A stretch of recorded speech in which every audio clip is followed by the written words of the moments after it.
The relationship factor is all around the bonds that you create with other people.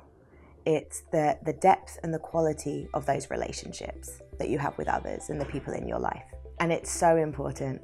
In fact, there's been many studies on this, right? Harvard done a 75-year plus study on it, that having healthy relationships and good relationships has a positive effect on not just us feeling happy and how fulfilled we feel, but also our actual physical health. So relationships are just really critical to how you feel. There's many reasons that a relationship might not be great, but one is the level of give and take, right? How reciprocal a relationship is. Relationships are not always going to be 50-50, right? But there should be an ebb and a flow to them. But it can't be you giving all the time and the other party taking all the time. You'll find yourself in a relationship where negative emotions might fester. There could be resentment, right? There could be frustration, and it's going to leave you feeling drained and depleted. Relationships provide a very core human need. We need to feel a sense of belonging.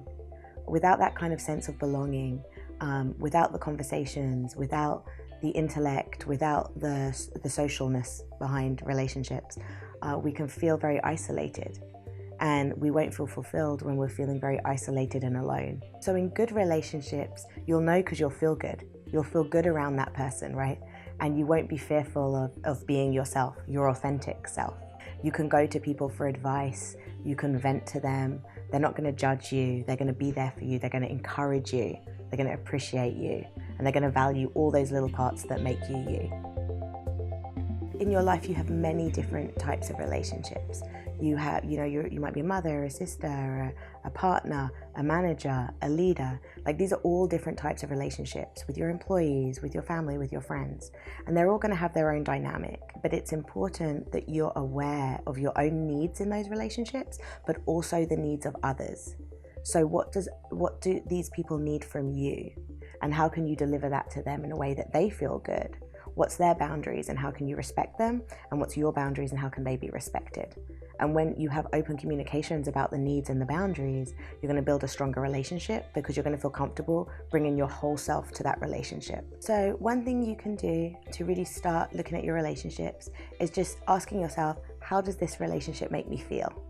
How does that person make me feel?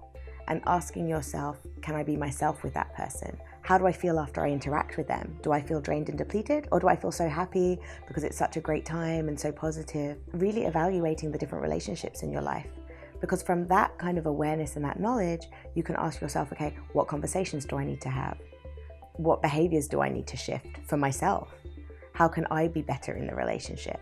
And what do I need from the other person? It's about taking accountability for the relationships that you build in your life and your role in building them. One other thing is, you also have to be accountable for letting go of relationships that aren't good for you, because we can find ourselves in those moments too. And sometimes that's just the case. It's not a great relationship for you, and you need to make sure that you kind of release yourself from that.